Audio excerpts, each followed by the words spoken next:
जेवढे दिवस तुम्ही जगणार आहात तेवढे दिवस लिव्ह लाईफ किंग साईज. तुम्ही आयुष्य अतिशय आनंदाने घालवा. तुम्ही आनंदात असलात, तुमचं सगळं कुटुंब आनंदात असणार आहे. आणि तुम्हाला सांगू का डॉक्टर, सोप्यात सोप्या टिप्स मी अगदी तुम्हाला देणार आहे. तर दात हे वयानुसार जायचेच, हे एक मनातनं काढून टाका पूर्णपणे. त्यामुळे हा दुर्लक्षाचा विषय नाही की दात काय पडतील किंवा काय हिरड्याला सूज आली, मी चुळा भरल्या वगैरे, हे असं नाहीये. म्हणजे गम्सची किंवा तोंडाची हेल्थ ढासळली तर हार्टची दुखणी किंवा किडनीजची दुखणी ही जास्ती बळवण्याची शक्यता आहे का? की मी जेव्हा विचारते की तुम्हाला डायबिटीस आहे का, तेव्हा पेशंट म्हणतो नाही. याचा पेशंटनी असा अर्थ लावलेला असतो की मला औषधं चालू आहेत, त्यामुळे माझी शुगर लेवल बरोबर आहे, त्यामुळे मला डायबिटीस नाहीये. अजून एक महत्वाची गोष्ट, सतत सतत ब्रशिंग करणे. काही पेशंट मला असे भेटलेत की मी प्रत्येक खाल्ल्यानंतर दात घासतो, हेही चुकीचं आहे. तेव्हा सरळ निर्दयपणे तो ब्रश टाकून द्यायचा आणि दुसरा ब्रश घ्यायचा. त्यामुळे कवळी ही एकतर अतिशय स्वच्छ ठेवायची. त्याचं टेक्निक जेव्हा आम्ही कवळी पेशंटला देतो तेव्हा ती ब्रश कशी करायची, म्हणजे जसं पीडियाट्रिक ग्रुपला काळजीपूर्वक हाताळावं लागतं तसंच जिरियाट्रिक एज ग्रुपला सुद्धा वेगळ्या प्रकारे काळजीपूर्वक हाताळायला लागणार आहे. दुखणं ही शेवटची पायरी आहे. जेव्हा पेशंट म्हणतो की मला दातात दुखतंय, याचा अर्थ, ज्याला आमचे सर म्हणायचे, disease has already taken it's toll.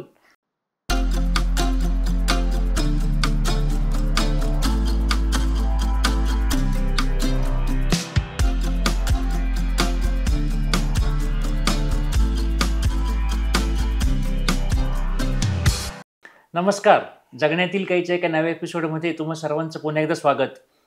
आजचा हा आपला एपिसोड, जे आपण जेरियाट्रिक सिरीज म्हणजे वृद्धावस्थेमधील जे काही आजार असतात त्या सिरीजमधील हा एक पुढचा, आणि सध्या तरी एक ह्या एपिसोडनंतर आपण ह्या सिरीजला ब्रेक घेत आहोत. वृद्धावस्थेमधील आजारांमध्ये आपण वृद्धावस्थेतील साधारण आजार किंवा मोतीबिंदू किंवा मानसिक आजार यावरती एपिसोड केले. या सर्वांच्या बरोबरीनेच एक फार महत्त्वाचा विषय असतो ज्यामध्ये डोळे आणि दात यांचे आजार सुरू झाले म्हणजे वृद्धत्व काळ चालू झाला, असा एक पूर्वी कॉमन समज होता. तर त्यामध्ये डोळ्यामध्ये मोतीबिंदू आणि हा फार कॉमन आजार धरला जायचा. पण डोळ्यांच्या आजाराबरोबर दातांचे जे आपले विकार होतात त्यामध्ये वृद्धावस्थेसाठी दातांचे एक वेगळे डॉक्टर आता डेंटिस्ट्रीमध्ये आहेत किंवा त्यांचे एक वेगळ्या प्रकारे काम चालतं. हे आमच्या आत्ताच्या ह्या सर्व सर्वेमध्ये जेव्हा आम्ही पाहत होतो तेव्हा हा विषय लक्षात आला आणि आपल्या ह्या सिरीजमध्ये ह्यावरती नक्कीच एपिसोड केला पाहिजे असं आम्हाला प्रकर्षाने जाणवलं. तर वृद्धावस्थेमध्ये दाताचे काय काय प्रॉब्लेम असतात किंवा मुख्यतः यातला एक विषय असा असतो की इतर आजारांसोबत दातांचे आजार ह्यामुळे त्यावर काय परिणाम होतो, हा एक यातला फार महत्त्वाचा विषय आहे. आणि ह्या विषयावर बोलण्यासाठी आज आपल्याकडे डॉक्टर आलेले आहेत. डॉक्टर स्मिता आठवले, ज्या डेंटिस्ट आहेत, आणि त्यांच्याविषयी आपण माहिती ऐकूनच घेऊया. ह्या एपिसोडनंतर ह्या संदर्भात तुम्हाला काही प्रश्न असतील तर आम्हाला नक्की कळवा. आणि आता आपण भेटूया डॉक्टर स्मिता आठवले यांना. तर नमस्कार मॅडम. नमस्कार डॉक्टर अमित. नमस्कार मंडळी. मी डॉक्टर स्मिता आठवले. मी डेंटिस्ट्रीमधलं प्रोस्थोडॉन्टिक्स या विषयामध्ये स्पेशलायझेशन केलं आहे. प्रोस्थोडॉन्टिक्स म्हणजे कृत्रिम दात किंवा चेहऱ्याचे कृत्रिम अवयव यातलं हे स्पेशलायझेशन आहे. आणि मी दीनानाथ मंगेशकर हॉस्पिटलमध्ये कन्सल्टंट आहे. आणि असं लक्षात आलं की वृद्ध माणसांची दातांची समस्या किंवा वृद्ध माणसांच्या काही समस्या आहेत ज्याच्यासाठी हे लोक पहिल्यांदा आमच्याकडे येतात. कारण दात नसणे हा सर्वात एक महत्त्वाचा भाग असतो. माझी थोडी शैक्षणिक पार्श्वभूमी सांगते. मी 1990 साली मुंबईच्या नायर हॉस्पिटल डेंटल कॉलेज इथून BDS केलं. तिथूनच 1993 साली मी MDS प्रोस्थोडॉन्टिक्स मुंबई युनिव्हर्सिटी इथून केलं. नंतर थोडा काळ नायर हॉस्पिटलमध्येच मी शिकवण्याचं काम केलं. मग पुण्याला यायचं ठरवलं, कारण पुणे हे माझं आवडीचं शहर. त्यामुळे मी आणि नवऱ्यानी असं ठरवलं इथे सेटल व्हायचं. आणि 2001 पासून मी दीनानाथ मंगेशकर हॉस्पिटलमध्ये आहे आणि 1998 सालापासून मी इथे पुण्यात दवाखाना सुरू केला. अशा पद्धतीची माझी वाटचाल आहे. एपिसोडचा एक पहिला विषय जो आपण चर्चा आधी केली होती की वृद्धावस्थेमधील दातांचे आजार हा विषय, पण ह्याच्यामध्ये ही खास त्याचं काय ऍडव्हान्टेज आहे या ब्रँचमुळे? असं आहे की मानवाच्या आयुष्यातल्या 2 अवस्था आहेत, पीडियाट्रिक आणि जिरियाट्रिक. आता पीडियाट्रिक एज ग्रुपला त्यांचे स्वतःचे असे खास पीडियाट्रिशियन असतात, हे आता आपल्या सर्वांना पहिल्यापासूनच माहिती आहे. तसं जिरियाट्रिकच्या बाबतीत इतकी जागरूकता आपल्याकडे अजून आलेली नाहीये. म्हणजे जिरियाट्रिक पेशंट हा ठीक आहे की म्हणजे अडल्ट या कॅटेगरीमध्ये आहे असं आपण म्हणतो, पण त्याच्या काही वेगळ्या गरजा असू शकतात. म्हणजे एक 30शीतला ॲडल्ट, 40शीतला ॲडल्ट, 50शीतला ॲडल्ट, पण 60 वर्षाचा ॲडल्ट, 70 वर्षाचा ॲडल्ट, 80 वर्षाचा ॲडल्ट, यांच्यामध्ये नक्कीच काहीतरी फरक असणार आहे. त्यांच्या मूलभूत गरजा वेगळ्या असणार आहेत, त्यांचे काही वयानुरूप आजार असणार आहेत, आणि त्यामुळे या ब्रांचचं महत्व खूप आहे. म्हणजे जसं पीडियाट्रिक ग्रुपला काळजीपूर्वक हाताळावं लागतं, तसंच जिरियाट्रिक एज ग्रुपला सुद्धा वेगळ्या प्रकारे काळजीपूर्वक हाताळायला लागणार आहे. अच्छा. आणि आता आपण बाकी कॉमन दातांचे आजार माहिती असतात, पण ह्या जिरियाट्रिक एज ग्रुपमधले असे कॉमन कुठले आजार आहेत दातांच्या समस्या? म्हणजे हा चांगला प्रश्न आहे. एक तर असं होतं की आपल्याला बरेचसे माहिती असतं की दात म्हणजे मेनली किडनी दात किंवा काय असं, पण या वयोगटामध्ये एकतर दातांचा आजार म्हणजे दात किडणे, विशेषतः दाताचा जो मुळाचा भाग असतो तो किडायला लागतो, ज्याला आपण रॅडिक्युलर डीके किंवा रूट डीके म्हणतो. हा या वयोगटामध्ये जास्त दिसून येतो. आणि एक म्हणजे दाताचं सभोवतालचं जे स्ट्रक्चर आहे, जे दाताला चांगलं धरून ठेवतो, त्याला पेरिओडॉन्शियम म्हणतात. तर हे जे पेरिओडॉन्शियम आहे, किंवा थोडक्यात सांगायचं तर हिरड्या आणि दाताला सपोर्ट करणारी हाडं, यांचे आजार व्हायला लागतात. म्हणजे जसं तुम्ही आता ऑर्थोपेडिक सर्जन आहात, ऑस्टिओपोरोसिस, तशाच प्रकारे ही झीज एक प्रकारची हिरड्यांची आणि दातांना सपोर्ट करणाऱ्या हाडांची ही होत जाते. मुख्यत्वे करून हे 2 आजार आपल्याला बघायला मिळतात. आणि दुसरं म्हणजे लाळ ग्रंथी ज्या असतात त्या कमी लाळ बनवायला लागतात. त्याच्यामुळे तोंडाला येणारा कोरडेपणा आणि त्याच्या अनुषंगाने या दोन्ही आजारात होणारी वाढ, ही एक मेन समस्या आपल्याला वृद्ध वयोगटामध्ये दिसून येते. आणि आता जो इंट्रोडक्शन मध्ये मी पार्ट सांगितला की क्रोनिक इलनेसेस ज्या साधारण वयाच्या 50शीला चालू होतात, त्यांच्यासोबत दातांचे आजार हा एक वेगळा विषय आहे, आपण त्या दिवशी चर्चा केली तेव्हा झाला. तर ह्या प्रत्येक साधारण आजारांनी काय काय दातांच्या उपचारामध्ये किंवा कॉम्प्लिकेशन्स ह्याच्यामध्ये होऊ शकतात? आता साधारण ही प्रॅक्टिस करताना आमच्या असं लक्षात येतं, जेव्हा आपण हिस्ट्री घेतो, म्हणजे पेशंटची सगळी माहिती घेतो की काय नाव, काय वय, काय तुम्हाला आजार, काय औषधं काय चालू आहेत, तेव्हा आजकाल असं लक्षात यायला लागलंय प्रकर्षाने की डायबिटीस, ब्लड प्रेशर, हार्टचे प्रॉब्लेम, आर्थरायटिस म्हणजे सांध्याचे दुखणे, ही खूप कॉमनली, म्हणजे ह्याच्यापैकी एक किंवा एकहून अधिक हे 50शीच्या पुढे साधारण आढळूनच येतात, असं म्हटलं तर अतिशयोक्ती होणार नाही. त्यामुळे त्याची औषधं या पेशंट्सना ऑलरेडी चालू असतात. पण काही काही वेळेला गफलत अशी होते की मी जेव्हा विचारते की तुम्हाला डायबिटीस आहे का, तेव्हा पेशंट म्हणतो नाही. याचा पेशंटनी असा अर्थ लावलेला असतो की मला औषधं चालू आहेत, त्यामुळे माझी शुगर लेवल बरोबर आहे, त्यामुळे मला डायबिटीस नाहीये. पण ही औषधं चालू असताना त्या औषधांच्या काही इंटरॅक्शन्स आम्ही दिलेल्या औषधांशी होऊ शकतात. म्हणजे समजा काही ब्लड प्रेशरचं औषध आहे आणि काही मी दिलेली औषधं असतील, ह्यांची काही घातक इंटरॅक्शन होऊ नये किंवा त्याच्यामुळे त्यांच्या संयोगामुळे वेगळ्या समस्या उद्भवू नयेत, याची खूप काळजी घ्यायला लागते. अर्थात ती काळजी आम्ही घेतोच. या पेशंट्सचे जे फिजिशियन असतात त्यांना आम्ही चिठ्ठी देतो, वाटल्यास फोन करतो सरळ की सर आम्ही ही प्रकारची ट्रीटमेंट आम्हाला करायची आहे, आम्ही काय औषधं द्यावीत, अँटीबायोटिक द्यायची असतील तर कुठली द्यावीत, किंवा पेन किलर द्यायच्या असतील तर कुठल्या द्याव्यात, ह्या आम्ही कटाक्षाने हल्ली त्यांना विचारून देतो.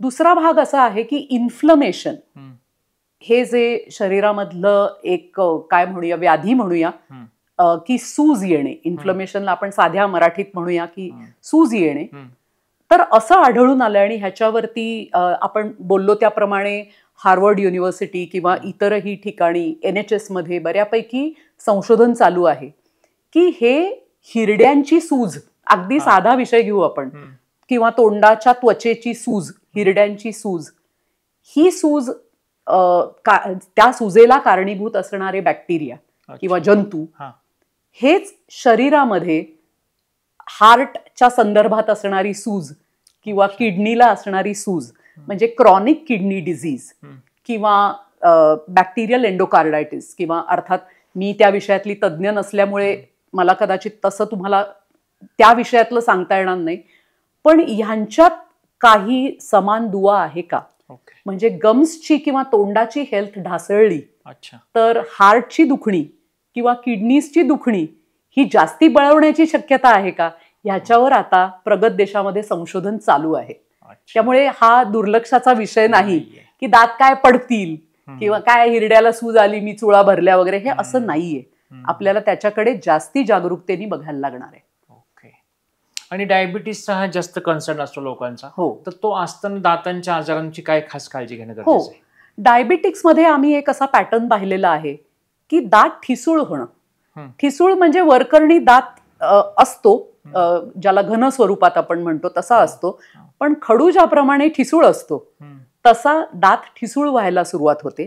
किंवा हिरड्यांची झीज ही इतर लोकांपेक्षा जास्ती एक्सेसिव्हली डायबिटिक लोकांच्या मध्ये व्हायला लागते. किंवा हिरड्यांचे आजार, जंतू संसर्ग हा जास्ती व्हायला लागतो. किंवा आम्ही त्याला ॲट्रिजन अब्रेजन म्हणतो, म्हणजे वरून होणारी झीज आणि बाजूनी होणारी झीज दाताची ही डायबिटिक्स मध्ये आपल्याला जास्ती आढळून येते. पुढचा एक जणांचा प्रश्न आहे की आमच्या ह्याच्याविषयी गैरसमज खूप आहेत, तर एक असं ह्या अंडर आहे की वृद्धावस्थेतील दातांचे विकार याविषयीचे मिथ्स काय काय असतात? खूप गमतीचे मिथ्स असतात. यापैकी एक म्हणजे दात काय किडून पडणारच किंवा दात हे जायचेच, हा जो समज आहे तो अत्यंत चुकीचा आहे. देवानी आपल्याला जे काही अवयव दिलेले आहेत ते आपण जीवेत शरदहा शतम म्हणतो, 100 वर्षापर्यंत ते असायला हवेत अवयव सगळे आपल्या बरोबर. दातही वेगळे नाहीयेत, दातही आपल्याला कायमसाठी दिलेले आहेत. कारण सर्वात महत्वाचं म्हणजे आपलं अन्न चावणे आणि अन्नाचं तोंडातलं जी पचनक्रिया सुरू होते ह्याच्यासाठी दात हा सर्वात महत्वाचा अवयव आहे. त्याच्यामुळे तो असलाच पाहिजे. तर दात हे वयानुसार जायचेच, हे एक मनातनं काढून टाका पूर्णपणे. दुसरी गोष्ट म्हणजे आपण असं म्हणतो की दात हे हलतात आता वयानुसार, ते असे वयानुसार वगैरे हलत नाहीत. दातांना संरक्षण देणारा, त्यांना पकडून ठेवणाऱ्या ह्या ज्या हिरड्या आणि हाडं आहेत त्यांना काही व्याधी झाल्या नाहीयेत ना, हे बघायला लागतं. त्याच्यामुळे दात हलून पडायचेच हा पण एक प्रकार असतो, तो पण खरा नाही. अगदी म्हणजे मी माझ्या आजीचं उदाहरण देते की तिचे अगदी वयाच्या 80व्या वर्षापर्यंत खणखणीत 32 दात तिला होते आणि अतिशय चांगले होते. त्याच्यामुळे तुम्ही कशी त्यांची निगा राखाल ह्याच्यावर त्यांचं असणं अवलंबून आहे. त्यामुळे तुमचा निग्लिजन्स, तुमचं त्याच्याकडे केलेलं दुर्लक्ष हे केवळ दात जाण्यासाठी कारणीभूत आहे. तिसरं म्हणजे आम्ही दाताचं क्लिनिंग करून घ्यायला सांगतो दरवर्षी. या बाबतीत तर इतके गैरसमज आहेत की क्लिनिंग केले की दात हलके होतात आणि हलायला लागून पडतात. हा एक अत्यंत मोठा गैरसमज आहे. म्हणजे मी नेहमी म्हणते की असं जर होणार असेल तर आम्ही मुळात क्लिनिंग का करू? कुठल्याही आणि पेशंटला जर का इजा होणार असेल तर आपण ते करणार नाही. असं असतं की पेशंट दाताचं क्लिनिंग करायला इतका उशिरा पोचतो डेंटिस्टकडे की तोपर्यंत हिरड्यांची खूप हानी झालेली असते. पण म्हणून ते कीटण तसंच ठेवणं योग्य नसतं, त्याचं कीटण काढून टाकायलाच लागतं दातावरचं. त्यामुळे त्या जे काय म्हणूया आपण आयरॉनिकली म्हणतो आपण की विरोधाभास झाला हा, की त्या कीटणामुळे जे असे बसलेले आहेत दात आपले, असा जो गैरसमज असतो पेशंटचा, तर त्याला असं वाटायला लागतं कीटण गेल्यानंतर अरे बापरे आता क्लिनिंग केलं डॉक्टरांनी म्हणून दात हलायला लागले. तर असं नसतं. हिरड्या दुबळ्या झालेल्याच असतात, बोन दुबळी झालेलीच असतात. म्हणूनच वर्षातनं दरवर्षी काही झालं नाही तरी चेकअपला दाताच्या डॉक्टरकडे जायचंच आहे. त्याच अनुषंगाने पुढचं होतं की चांगल्या ओरल हायजीनसाठी आणखी काय टिप्स सांगता येतील? मी तर नेहमी असं म्हणते की आपला प्रगतीकडे जाणारा देश आहे, आपण डेव्हलपिंग कंट्री आहोत. आणि नेहमी पेशंट असं म्हणतात की तुम्हालाही अनुभव आला असेल, डॉक्टर ही किती महाग आहे हो ट्रीटमेंट. मी मान्य करते की दाताच्या ट्रीटमेंट या महागच आहेत, खूप महाग आहेत. मग आपल्याला काय करता येईल? Prevention is better than cure. की रोग झाल्यानंतर ते निस्तरत बसण्यापेक्षा आणि पैसा वेळ आपले श्रम खर्च पडण्यापेक्षा तो रोग होऊच न देणे, ज्याला आपण प्रायमरी प्रिव्हेन्शन म्हणतो, हे का नाही करू. सोप्यात सोप्या टिप्स मी अगदी तुम्हाला देणार आहे. पहिली गोष्ट, ह्या सगळ्या टिप्स आपल्याला आई वडिलांनी आजी आजोबांनी कायम दिलेल्याच आहेत. चुळा भरा. कायम खळखळून चुळा भरणे. काहीही खाल्लं प्यायलं, अगदी चहा जरी प्यायला 5 मिनिटं त्या चहाचा आनंद घ्या, नंतर खळखळून चूळ भरून टाका. बरं, अशा ठिकाणी असाल की जिथे बेसिनवर जाऊन चूळ भरू शकत नाहीये, साधं पाणी घ्या, पिण्याचं पाणी, ते तोंडात खळखळून आतमध्ये पिऊन टाका. म्हणजे दातावर कुठल्याही प्रकारचा अन्नाचा थर साठू देऊ नका. आता आपल्या संस्कृतीमध्ये आणि पाश्चात्य संस्कृतीमध्ये थोडासा दातांच्या स्वच्छतेमध्ये फरक आहे. आपण सकाळी उठलो की पहिल्यांदा दात घासतो आणि मग काय करतो, मग चहा पितो, नाश्ता करतो, आंघोळ करतो, तयार होतो आणि जातो कामाला. म्हणजे दात स्वच्छ केल्यानंतर आपण अन्नाचं थर दातावरती देतो. परदेशात काय करतात की सकाळी उठल्यानंतर चुळा भरणे, दातावरनं बोट फिरवणे, असं जे आपण लहानपणी म्हणायचो, तर दातावरनं बोट फिरवणे इथपर्यंत ठीक आहे, चुळा भरणे ठीक आहे. हे लोक चहा नाश्ता वगैरे हे सगळं करतात, आंघोळ करतात आणि शेवटची पायरी म्हणजे दात घासतात. आणि त्याच्यामुळे तुमचं तोंड बराच काळ स्वच्छ राहतं. तर त्याच्यामुळे हा जर का बदल आपल्याला करता, अर्थात हा मोठा सांस्कृतिक बदल आहे, त्यामुळे पचनी पडणं कठीण आहे. पण मग मी म्हणेन की निदान चुळा भरणं, घरातनं बाहेर पडताना चुळा भरणं, दातावरनं बोट फिरवणं. आणि दुसरी गोष्ट, या वयोगटामध्ये, वृद्ध वयोगटामध्ये तहान विशेष लागत नाही. कटाक्षाने पाणी पिणं, की मी असं म्हणत नाही की खूप पाणी प्या, भरपूर पाणी प्या, पण एक पाण्याचा घोट तो तोंडात घोळवून प्यायलात तरी सुद्धा बरंचसं कीटण साठण्याचं प्रमाण कमी होईल. दिवसातनं 2दा ब्रशिंग हे थिअरीतनं प्रॅक्टिकलमध्ये आलं पाहिजे.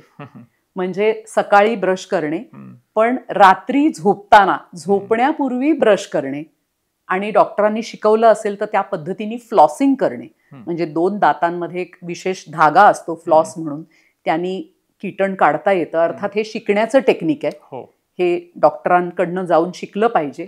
तर 2दा ब्रशिंग हे आवश्यक आहे. अजून एक महत्वाची गोष्ट, सतत सतत ब्रशिंग करणे. काही पेशंट मला असे भेटलेत की मी प्रत्येक खाल्ल्यानंतर दात घासतो, हेही चुकीचं आहे. प्रत्येक वेळेला खाल्ल्यानंतर दात घासणं असंही करायचं नाहीये.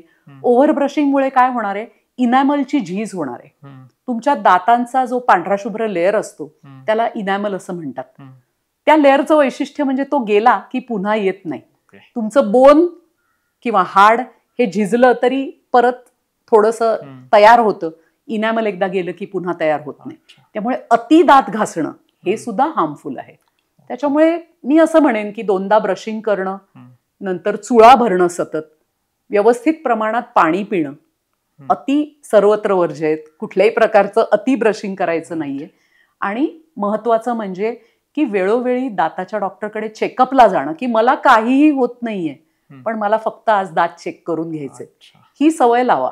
मी तर म्हणते की आजी आजोबा येणारे असतात त्यांना की तुमची अॅनिव्हर्सरी, एकाचा कोणाचा तरी वाढदिवस, असं लक्षात ठेवून तुम्ही त्यावेळेला चेकअपला या. अच्छा. आणि जर असं वृद्ध काळामध्ये असं टूथब्रश वापरायचं, असं स्पेसिफिक काय आहे, कुठला वापरावा? मी असं म्हणेन की या वयामध्ये एकूणच हिरड्या ज्या थोड्याशा झिजलेल्या असतात, दात झिजलेले असतात, आपल्याकडे काही काही मंडळी हार्ड किंवा मीडियम ब्रश वापरतात. मी या वयाच्या नागरिकांना सांगेन की हार्ड किंवा मीडियम ब्रश वापरायचा नाही. सॉफ्ट, अल्ट्रा सॉफ्ट किंवा सेन्सिटिव्ह दातांसाठी वेगळे ब्रश मिळतात, आपल्याकडे व्यवस्थित अवेलेबल आहेत ते. आणि खूप मोठा ब्रश वापरू नका. म्हणजे काही काही वेळेला काय होतं की तुमच्या असं लक्षात येईल की मागचे दात घासताना ब्रश मागच्या दाढेच्या मागच्या कोपऱ्यापर्यंत पोचतच नाही. त्याच्यासाठी थोडासा छोटा ब्रश जो तुमच्या हिरडीला इजा न करता आतपर्यंत जाईल आणि मागच्या दाढेचा मागचा कोपरा पण घासू शकेल असा ब्रश वापरा. आणि ब्रश नियमितपणे, तो एकदा खराब झाला म्हणजे ब्रशचे ब्रिसल्स असे 90 अंशावर असतात, ते जेव्हा असे फाकायला लागतात तेव्हा सरळ निर्दयपणे तो ब्रश टाकून द्यायचा आणि दुसरा ब्रश घ्यायचा. आपल्याकडे म्हणजे काही काही वेळेला मला मंडळींनी झीट आणलेली आहे सांगून की आम्ही 6-6 महिने ब्रशच बदलत नाही. मला असं वाटतं की ॲव्हरेज हा जो अल्ट्रा सॉफ्ट किंवा सॉफ्ट ब्रश आहे, एका महिन्यात खराब व्हायला पाहिजे, म्हणजे तो फ्रे व्हायला पाहिजे, फाकायला पाहिजे, तसा झाला द्या टाकून आणि दुसरा ब्रश वापरा. हिरड्यांना इजा होऊ देऊ नका. ओके. आणि ह्या वयात टूथपेस्ट साधारण काय वापरायचं, स्पेसिफिक काय आहे का? टूथपेस्ट मी असं म्हणेन की फ्लोराईड युक्त टूथपेस्ट वापरावी. त्यामुळे जर का तुम्ही रोजच्या ह्याच्यामध्ये पेस्टच वापरायची म्हटली की कुठलीही पेस्ट अवेलेबल आहे, तर मी म्हणेन मग फ्लोराईड का नाही, तर फ्लोराईड टूथपेस्ट वापरावी. कुठलीही स्टँडर्ड कंपनीची पेस्ट वापरा, फ्लोराईड युक्त पेस्ट वापरा, किंवा डॉक्टरांना सरळ विचारा की माझी ही कंडिशन आहे. कारण रूल ऑफ थंब नाहीये, प्रत्येक गोष्ट सगळ्यांनाच लागू पडेल असं नाही. तर ह्या फार महत्वाच्या गोष्टी म्हणजे बऱ्याचदा टूथब्रशचा विषय हा फार मोठा एक गैरसमज असतो की जोपर्यंत तो अगदी तो घासण्याच्या लेवलला जात नाही तोपर्यंत वापरणं. 1 महिना हा कालावधी कमी वाटेल, पण तो फार लॉंग टर्मच्या साठी महत्वाचा आहे. बरोबर. तर ह्या सर्व टिप्स मधला एक महत्वाचा विषय वृद्ध काळामधला असतो की पूर्वी आमच्या डोक्यात जो कन्सेप्ट असायचा की आता वयानुसार दात खराब व्हायला लागलेत आणि ते हलणार आहेत आणि ते एक एक करून काढत जायचे आणि मग कवळी बसवायला दातांच्या डॉक्टरांकडे जायचं, हा एक वर्षानुवर्षाचा समज आहे. तर आता आजच्या आधुनिक ह्या आपल्या वैद्यकीय शास्त्रामध्ये ह्या समजाला कुठे छेद आहे आणि ह्यात कशी ट्रीटमेंट चालते? आता असं आहे की पूर्वी असं खरंच होत असे की साधारण दात किडलेले असले पेशंटचे की सगळे दात काढायचे आणि कवळी बसवून टाकायची. अर्थात ते त्यावेळेचं जे काही शास्त्र प्रचलित होतं त्याप्रमाणे ते ठीक असावं, पण आता कॉन्झर्वेशन ऑफ टीथ की दात प्रत्येक वाचलाच पाहिजे. म्हणजे पेशंट जेव्हा स्वतःहून आम्हाला सांगतो की आता उरले सुरले दात काढून टाका आणि कवळी करा, तेव्हा आम्ही पेशंटला अगदी समजावून सांगतो की तो दात जर का निरोगी असेल तर तो नाही काढायचा, तो काही करून वाचवायचा. म्हणजे ज्याला आपण रूट कॅनॉल ट्रीटमेंट म्हणतो की दाताची अंतर्गत ट्रीटमेंट करून त्याला कॅप देऊन. कसं होतं, तो दात छान हाडात रोवलेला असतो, तो जर का आपण वाचवला तर बनणारी जी कवळी आहे ती सुद्धा त्या दाताचा आधार घेऊ शकते. म्हणजे पेशंटच्या बरेचदा अशाही कवळी केल्यानंतरच्या तक्रारी असतात की काही वर्षांनी कसं होतं की तुमचं हाड झिजत जातं पण कवळी आहे तशीच राहते. मग आपला जो नेहमीचा माझा एक सांगण्याचा भाग असतो की तुम्ही म्हणता जेव्हा की मला शर्ट सैल होतोय तेव्हा शर्ट निर्जीव आहे, त्याला काही झालेलं नसतं, तुम्ही बारीक झालायत. त्या पद्धतीने कवळी सैल झाली आहे याचा अर्थ कवळीला काही झालेलं नाहीये. तुमचं जे हाड आहे जे कणाकणांनी झिजणार आहे, कार्यकारण भाव आहे, दात गेलेला आहे त्याच्यामुळे त्या हाडाचं कार्य संपलंय, त्यामुळे ते हाड आता कणाकणांनी झिजणार आहे. त्याच्यामुळे जे बेझल हे जे बोन असतो, जो आपल्याला डेंचर बेरिंग टिश्यू म्हणतो आपण त्याला, तो झिजत असतो, त्यामुळे कवळ्या सैल होतात. म्हणून अगदी जे काही मोजके दात शिल्लक राहिले समजा ते सुद्धा आम्ही वाचवण्याचा आटोकाट प्रयत्न करतो, कारण ते आम्हाला भक्कम आधार म्हणून त्या कवळीला उपयोगी पडतात. पण समजा आता दात गेले आहेत, पेशंटला कवळी काही कारणाने लावायची नाही असंही एक ग्रुप असतो की नाही आम्हाला कवळी नकोय, काहीतरी फिक्स हवंय, तर मग काय करावं?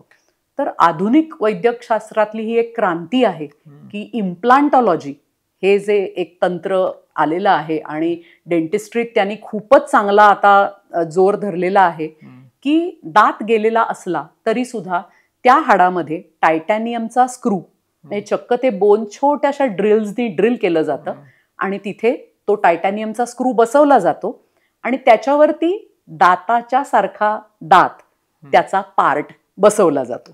म्हणजे तुमचा जो गेलेला दात असतो तो तुम्हाला परत मिळतो.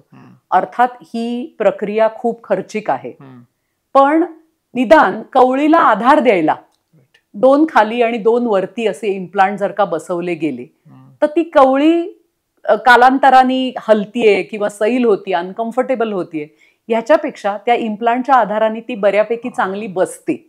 त्याच्यामुळे इम्प्लांट हाही एक काही काही वेळेला लोक सगळे इम्प्लांट पण करून घेतात शक्य असले तर, पण नाही तर निदान काही आधारापुरते इम्प्लांट ठेवून त्याच्या साह्याने सुद्धा कवळी ही अधिक चांगली बसू शकते. ओके. आता पण कवळी बसवली तर त्याची काय काळजी घ्यावी असं एक जणांचा आले प्रश्न. कवळी ही अनंत काळासाठी नाही, हे पहिल्यांदा आपण सगळ्यांनी लक्षात ठेवलं पाहिजे. कवळी ही पॉलीमिथाइल मिथॅक्रिलेट या प्लास्टिकची बनलेली आहे. मी प्लास्टिकच म्हणते, पॉलिमर वगैरे त्याला भारी भारी शब्द नको देऊया, प्लास्टिकच म्हणते. ह्याचं कारण तुमच्या साध्या पाणी पिण्याच्या बाटल्या असतात, त्याला थोडे दिवसांनी वास यायला लागतो, त्या बाटल्या पिवळ्या पडायला लागतात. प्लास्टिकची ही मर्यादा आहे. आणि तुम्ही विचार करा, ही कवळी सतत तोंडात असते. रात्री झोपताना पेशंट काढून ठेवतो, दुपारी काही काळ काढून ठेवतो, पण अदरवाईज सगळा वेळ कवळी तोंडात असते. म्हणजे तोंडातली लाळ, तोंडातले असंख्य बॅक्टेरिया, जीवजंतू जे तोंडात आहेत, आणि आपलं अन्न, त्याचं एक प्रकारचं कोटिंग या कवळीवर बसत असतं. आणि त्या कवळीच्या अनारोग्यामुळे सुद्धा तोंडाचे वेगवेगळे विकार, किंवा काही काही वेळेला तर इन सम केसेस न्यूमोनिया वगैरे हे सुद्धा लक्षात आलेलं आहे की त्या, किंवा फंगल इन्फेक्शन्स वारंवार होणारी ही त्या कवळीमुळे होऊ शकतात. त्यामुळे कवळी ही एकतर अतिशय स्वच्छ ठेवायची. त्याचं टेक्निक जेव्हा आम्ही कवळी पेशंटला देतो तेव्हा ती ब्रश कशी करायची, एकतर इथे एक पटकन लक्षात आलं म्हणून सांगते, कवळीला नॉर्मल टूथपेस्ट लावू नका. कवळी ही आपला जो अंघोळीचा साबण किंवा हँडवॉश, ज्याला आपण मृदू साबण म्हणतो, मुलायम साबण, अशानी आणि ब्रशनी धुवायची आहे. आतला भाग, बाहेरचा भाग. त्याला गरम पाण्याने धुवायची नाहीये, नाही तर त्याचा आकार बदलेल. तुमचं नॉर्मल रूम टेम्परेचरचं पाणी घ्यायचं आहे. आणि हेही मी म्हणेन, ज्याच्यात अतिशयोक्ती नाहीये, दर खाल्ल्या प्यायल्यानंतर ती कवळी निदान धुवून तरी घ्या स्वच्छ. म्हणजे त्याची लॉंगेव्हिटी वाढेल, ती तुम्हाला चांगली साथ देईल, त्या कवळीला वास येणार नाही किंवा त्या कवळीमुळे जंतू संसर्ग होणार नाही. पण मी हल्ली पेशंटला दरवेळेला कवळी देताना हे सांगते की कमीत कमी 3 आणि जास्तीत जास्त 5 वर्ष एवढीच आयुर्मर्यादा त्या कवळीची आहे. ती जरी चांगली बसत असली तरी ती खराब होणार आहे, म्हणून ती आपल्याला टाकून द्यायची आहे आणि नवीन कवळी बनवायची. ही त्याचं मटेरियलची मर्यादा आहे. हा फार महत्वाचा विषय, कारण आपल्याकडे जोपर्यंत एखादी गोष्टी चालते तोपर्यंत ती रगडत राहणे, पण त्याच्या वापरापेक्षा त्याचे तुमच्यावर साईड इफेक्ट उलट्या पद्धतीने ती काम करत असेल, फॉरेन बॉडी सारखं समजा काही पार्टमध्ये, किंवा सोर्स ऑफ इन्फेक्शन, करेक्ट, असं होता येते याचा अर्थ तो. बरोबर. आता हे सगळं केल्यानंतर बऱ्याचदा, म्हणजे मी स्वतःच्या बाबतीत सुद्धा अनुभव सांगतो की बऱ्याचदा काही होतंय, त्रास सहन होत नाहीये, आता डेंटिस्टकडे जायचा, हा एक कन्सेप्ट आहे. त्यातनं चांगले चांगले लोकांचा असा समज असतो की आता कशाला जायचंय. तर वृद्ध काळामध्ये सुद्धा असेल किंवा इतर त्याच्या आधीच्या काळात असेल, हा एक संस्कार आपण करून घेणं गरजेचं आहे का, की काही होत नसताना आपण जसं गाडी सर्व्हिसिंगला देतो तसं डेंटिस्टकडे जायला हवं का? नक्कीच जायला हवं. मी तर असं म्हणेन की आता आपल्या समाजात बऱ्यापैकी जागृती होतीये. म्हणजे मी प्रॅक्टिस सुरू केली 93 साली, तेव्हा असेल की हे करायलाच पाहिजे का, ब्लड टेस्ट कशासाठी करायला पाहिजे, इथपासून आता आम्ही दरवर्षी नियमित ब्लड टेस्ट करतो. इथपर्यंतचा प्रवास लोकांचा होतो आहे आणि जे चांगलं आहे. लोक जागृत झालेले आहेत की वर्षातनं एकदा आम्हाला ब्लड टेस्ट करायचे आहेत, किंवा डॉक्टरांकडे जाऊन विचारणे की काही टेस्ट करायला हवेत का. तसंच मी आग्रहाने सांगेन की वर्षातनं एकदा, जमलं तर 2दा सुद्धा, नुसता दातांचा चेकअप, दातांची तपासणी करून घेणं हे खूप खूप महत्वाचं आहे. आणि तुम्हाला सांगू का डॉक्टर, दुखणं ही शेवटची पायरी आहे. जेव्हा पेशंट म्हणतो की मला दातात दुखतंय, याचा अर्थ, ज्याला आमचे सर म्हणायचे, disease has already taken it's toll. म्हणजे तो रोग छानपणे तिथे ठाण मांडून बसलाय आणि आता त्यांनी त्याचे प्रताप दाखवायला सुरुवात केली आहे, म्हणजे दुखतोय दात. तिथपर्यंत वेळ येऊच द्यायची नाहीये. अगदी काहीही नाही झालं तरी सुद्धा चेकअप वर्षातनं एकदा झालाच पाहिजे. त्याच्यातनं कसं होणार आहे, परत मी सांगते की बरेचसे जण मला म्हणतात की ट्रीटमेंट खूप महाग आहे. मग तुम्हाला ट्रीटमेंटच लागणार नाही असं का नको बघूया. आपण असं बघूया की दात अगदी किडलेल्या सुरुवातीच्या स्टेजला आहे, पटकन क्लीन करून सिमेंट भरून काम होण्यातलं आहे, तर मग तसं का नाही करू. रूट कनालची वाट का बघावी, किंवा तो खर्चिक होण्याकडे का वाट बघावी. त्यामुळे हे टाळण्यासाठी प्रिव्हेन्शन, आपला जो विचार आपण सुरुवातीला मांडला तसंच आपण चेकअप करून घेणं आणि समजून घेणं की आपल्याला काही प्रॉब्लेम आहे का, आणि तो तिथल्या तिथे दुरुस्त करून घेणं हे खूप महत्वाचं आहे. आता एक वेगळा त्यातलाच विषय आहे की हा आजाराशिवाय जे आता मी वृद्ध काळामधील आजार केले त्यामध्ये तो पेशंट हा एक तर आपला फोकसचा भाग असतो. जेरियाट्रिक डेंटिस्ट्री ह्याच्यामध्ये त्यांच्या नातेवाईकांनी अशी खास काही काळजी घ्यावी असं काही आहे का? कसं असतं, याच्यामध्ये आम्ही 3 कॅटेगरीज समजतो, म्हणजे 3 संच पेशंटचे. एक जे असतात ते इंडिपेंडंट असतात, त्यांना यायला जायला सोबत लागत नाही. जरी काही औषधं चालू असली, समजा कोणाला डायबिटीस असेल, ब्लड प्रेशर, तरी औषधांनी ते पेशंट व्यवस्थित असतात, हिंडते फिरते असतात, डेंटिस्टकडे येऊ शकतात. हा झाला एक क्लास ऑफ पेशंट्स. दुसरा क्लास जो असतो तो दवाखान्यात येऊ शकतो, पण त्यांना कोणतरी बरोबर लागतं. याच्यासाठी फॅमिलीतला एक माणूस. काही काही वेळेला पेशंटला आर्थरायटिस वगैरे अशा प्रकारचे प्रॉब्लेम असतात, किंवा हार्टची दुखणी असतात, किंवा अन्य काही गोष्टींमुळे, काही मानसिक प्रॉब्लेम्समुळे पेशंट कन्फ्युज्ड असतो, डिमेन्शिया वगैरे पेशंटला असू शकतो. तर बरोबर येणारा माणूस हे खूप महत्वाचं असतं. आणि तिसरी कॅटेगरी असते की जी डेंटिस्टकडे येऊच शकत नाही, जे होम बाउंड आहेत, जे कुठल्या इन्स्टिट्यूटमध्ये राहतात, किंवा जे ऍडमिट आहेत वेगवेगळ्या कारणांनी, तिथे आम्हाला त्यांच्याकडे जावं लागतं. तर केअर गिव्हर जे आहेत, किंवा आपण म्हणूया की प्रायमरी केअर गिव्हर, की एक आपलं कुटुंब आपण लक्षात घेऊया, भारतीय कुटुंब, ज्याच्यात एक माणूस आहे आणि त्याचं मुलं आहेत, किंवा त्याच्या बायको मुलं सगळी आहेत, आणि शिवाय वृद्ध कोणी माणसं घरामध्ये आहेत. तर असं होतं की त्या माणसावर सर्वांचाच भार पडतो. प्रायमरी केअर गिव्हरवर खूपच मोठी जबाबदारी, म्हणजे सगळ्या कुटुंबाचीच जबाबदारी असते. त्यामुळे काही काही वेळेला काय होतं, त्याला किंवा तिला नोकरीवर सुट्टी घेऊन, स्वतःचा व्यवसाय बुडवून, असं आपल्या घरच्या वृद्ध माणसाला घेऊन यायला लागतं, आणि ते खूप जिकिरीचं होतं. त्याच्यामुळे असं काहीतरी आपल्याकडे अशी सपोर्ट सिस्टीम निघावी, अशा बऱ्याच संस्था पुण्यामध्ये आता कार्यरत होत आहेत हळूहळू, की ज्या घरनं पेशंटला घेऊ शकतील, ट्रीटमेंटला आणू शकतील.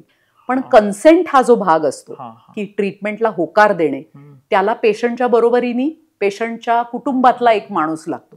तर तिथे काही काही वेळेला ही ट्रीटमेंट बॅकसेट घेते, म्हणजे की अरे नाही, यायला माझ्या बरोबर कोण नाही, मग ट्रीटमेंट कशी करणार, किंवा 5-6 वेळेला माझ्या बरोबर कोणी येऊ नाही शकणार, मग कसं करावं. मग अशा वेळेला आम्ही एक काउन्सिलिंग सेशन घेतो, की काय ट्रीटमेंट लागणार आहे, कमीत कमी तरी एवढं करायला लागणार आहे, मग तुम्ही कसं त्या वेळेचं नियोजन कराल.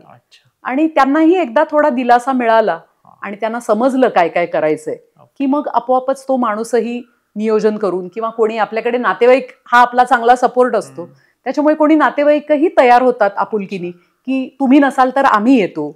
अशा पद्धतीने आपल्याकडे तरी अजून तरी हे काम होत आहे. चांगला पॉईंट आहे हा. ह्याच्याच अनुषंगाने दुसरा असा प्रश्न होता की ह्या वयामध्ये खाण्याच्या पदार्थांचं आणि दातांचं जे रिलेशन सांगितलं जातं, तर काय खावं किंवा काय खाऊच नये? मी असं म्हणते की आपल्याला न्यूट्रिशन मिळणे या दृष्टीने जे काही आवश्यक आहे ते खायचंच आहे. म्हणजे काही काही वेळेला असंही होतं की पेशंटचे हाडं, कवळ्या धरून ठेवणारी हाडं खूप झिजलेली असतात, कवळ्या देऊनही पेशंट नीट खाऊ शकत नाही. मग आम्ही नुसता आमटी भातच खातो, किंवा आम्ही पोळी भिजवून ठेवतो आमटीमध्ये आणि तेवढंच खातो. म्हणजे पेशंटच्या पोटात अन्न जातंय, पण पुरेसे जे अन्नातले घटक आहेत, जे आवश्यक आहेत, ते जातच नाहीयेत. अशा वेळेला मी त्यांना सांगते की मिक्सर तुमचा सखा सोबती. घरात केलेलं जे अन्न आहे, जी कोशिंबीर असेल, जी भाजी असेल, जी उसळ असेल, तेच तुम्ही खायचंय. म्हणजे अर्थात काही फिजिशियननी सांगितलं असेल नको तर नाही, पण अदरवाईज तुम्हाला जे चावता येणार नाही नीट, ते आपला जो चटणीचा मिक्सर असतो त्याच्यावर तुम्ही बारीक करून घ्या, वाडग्यामध्ये, आणि चमच्याच्या साह्याने तो पदार्थ खा, म्हणजे तुम्हाला सगळं खाता येईल. काही काही पदार्थ अगदी त्याज्य आहेत, म्हणजे चिक्की जी कडक आणि चिवट आहे, तिळगुळाचा लाडू, म्हणजे दर संक्रांतीला आमच्याकडे एक तरी पेशंट, इव्हन यंग पेशंट पण येतो की ज्याची कॅप तुटते, किंवा काही पेशंटचं डेंचर तुटतं. ह्याचं कारण कडक आणि चिवट. तो नैसर्गिक असा काही क्रुशियल पदार्थ आहे खाण्याच्या दृष्टीने, असं काही नाही. तर त्याच्यामुळे ही जी चिवट आणि कडक या कॅटेगरीतले पदार्थ आहेत ते आपण न खावेत, असं माझं म्हणणं आहे. आणि त्याचं जर का विघटन करून खाता आलं पदार्थांचं, जे पदार्थ तुम्हाला खावेसे वाटतायत, जे शक्य आहे खाणं, ते तुम्ही बारीक करून सुद्धा खाऊ शकता. असे आहेत पेशंट कुणी की नेहमीचे की खातात असा आवर्जून? हो हो, अगदी. आणि मला तर एक उदाहरण इथे अगदी सांगावंसं वाटतं. माझ्याकडे एक आजी आल्या आणि त्या म्हणाल्या की मला अतिशय कंटाळा येतो हे सगळं मिक्सरवरनं काढायचं, म्हणजे तर त्यांच्याबरोबर त्यांचे मिस्टर आले होते. ते म्हणाले, उगाच काहीतरी बाऊ करू नकोस, मी देतो तुला उद्यापासून बारीक करून. म्हणजे त्या आजी काहीतरी 80च्या पुढे असतील, आजोबा 85-87. पुढच्या अपॉइंटमेंटला त्या आजोबांनी मला सांगितलं, आता मी दोघांचंही आमच्या कोशिंबिरी वगैरे जे काही आहे मी त्याचा कार्यभार घेतलेला आहे आणि ते मी करतोय. त्याच्यामुळे जे सकारात्मक पेशंट असतात ते निश्चित त्याचा बाऊ न करता हे करतात आणि त्याचे रिझल्ट मिळतात. एक आपल्या सगळ्यांच्या जीवनातली आजकालची समस्या म्हणजे इरिटेबल बावेल सिंड्रोम, जे अर्धवट चावलेलं अन्न असंच ढकलतो पेशंट पोटात. त्याच्यामुळे इरिटेबल बावेल सिंड्रोमची समस्या खूप येते. माझ्याकडे गॅस्ट्रोएंट्रॉलॉजी डिपार्टमेंटमधनं खूप पेशंट रिफर केले जातात, कारण पेशंटचं अन्नाचं च्युईंग नीट होत नाहीये. पण मग तर च्युईंग कुठल्याच प्रकाराने शक्य नसेल तर निदान अन्न बारीक करून खा, त्यायोगे त्याचं पचन जे पुढे आहे ते सोपं होईल आणि तुम्हाला इतर विकार तरी होणार नाही. किंवा यात एक दुसरा सायकोलॉजिकल भाग असा होत असेल का की कंपल्शन म्हणून रोज एकच पदार्थ खाऊन जी एक चिडचिड होते. हो, अगदी म्हणजे पेशंट डिप्रेशन मध्ये जातो इथपर्यंत होतं की रोजची ती मुगाची खिचडी, रोजचा तो आमटी भात किंवा रोजची ती आमटीत भिजवलेली पोळी हे खाऊन पेशंटला खरंच वाईट वाटतं. म्हणजे पेशंट काही काही वेळेला म्हणजे असं सांगून हुंदके देऊन रडलेले आहेत की अहो आम्ही खूप चांगले चांगले पदार्थ खाल्लेले आहेत आणि आता हे रोजचं हे असं खायचं, ह्याचा अतिशय कंटाळा आलाय. पण त्या मोनोटोनी मधनं, त्या एकसुरीपणातनं त्यांची सुटका होते जर का ते अन्न बारीक करून खाल्लं तर. चवी मिळतात वेगवेगळ्या खायला, त्याच्यामुळे पेशंटला जास्त उत्साह येतो खायचा. आणि बऱ्यापैकी सर्वच पदार्थ क्रश होऊन खाता येतात, नक्कीच येतात. इव्हन भाकरी, काही काही पेशंटना पोळी नको असते, भाकरीची सवय असते. मिक्सरवरनं छान भाकरी बारीक करून ते पेशंट त्याचा आनंद घेऊ, पिठलं भाकरीचा आनंद घेऊ शकतात. हा फार महत्वाचा मुद्दा आहे बरं का, कारण ह्या बऱ्याचदा पथ्य सांगितलेली असतात, आता ह्या वयात आम्हाला नका हे करायला लावू किंवा आता आमचे किती दिवस राहिले आम्हाला सगळं खाऊ द्या, ह्या टोकाला ते संघर्षापर्यंत जातात. म्हणजे गोष्टी नक्कीच हा त्यातलं एक छान सुवर्ण मध्ये होतोय. हो, तर आपण आता ह्या सर्वातनं शेवटचा एक प्रश्न होता की ह्या सर्वातनं एक टेक अवे मेसेज म्हणून काय सांगता येईल? मला असं सांगता येईल की आपण वृद्ध ही टर्म जी आहे ती मी सध्या असं कटाक्षाने टाळते. आता ह्या एपिसोडमध्ये त्याचा रेलेव्हन्स आहे म्हणून ती वापरली. आपण ज्येष्ठ नागरिक म्हणू किंवा ज्येष्ठ तरुण म्हणू आपण पाहिजे तर. तुमचं मानसिकता तुमची तशी ठेवा की आता काय माझं राहिलंय. आता तुम्ही जे वाक्य म्हणालात की आता काय माझं राहिलंय, असं का? जेवढे दिवस तुम्ही जगणार आहात तेवढे दिवस लिव्ह लाईफ किंग साईज. तुम्ही आयुष्य अतिशय आनंदाने घालवा. तुम्ही आनंदात असलात, तुमचं सगळं कुटुंब आनंदात असणार आहे आणि प्रत्येक गोष्टीचा छोटा छोटा आयुष्यात आनंद आहे. जसं तुम्ही म्हणालात तसं की त्या दिवशी त्या आजोबांनी मला सांगितलं की कशी आम्ही कोशिंबीर खातो आता, आणि हे छोटे छोटे आनंद आहेत. किंवा आम्ही आता चांगलं आता आम्हाला फिरायला बिरायला जाता येतं, अंगात थोडी ताकद आलेली आहे किंवा बरं वाटतंय आता. हे जे बरं वाटण्याचं फिलिंग आहे त्याचा अगदी मला वाटतं मनमुराद आनंद सर्वांनी घ्यावा आणि त्यासाठी आरोग्याकडे निश्चितच लक्ष देणं गरजेचं आहे. की म्हणजे आता सगळं संपलं या भूमिकेतनं, अब तो सुरुवात आहे, या भूमिकेत यायला हवं सर्वांनी आणि आपल्या आरोग्याकडे लक्ष द्यायला हवं. Thank you very much. आजच्या एपिसोडमधनं कित्येक आपले प्रश्न आणि त्या व्यतिरिक्त सुद्धा चर्चेतनं काही काही नवीन नवीन गोष्टी समजत गेल्या. त्या सर्वांनीच त्याचा नक्की फायदा होईल.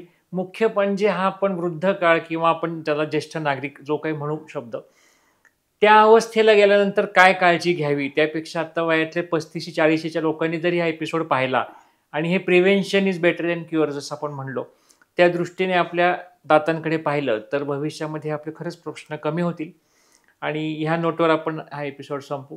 आमच्या जगण्यातील टीमतर्फे तुमचे मनपूर्वक धन्यवाद. धन्यवाद, सर्वांचेच आभार.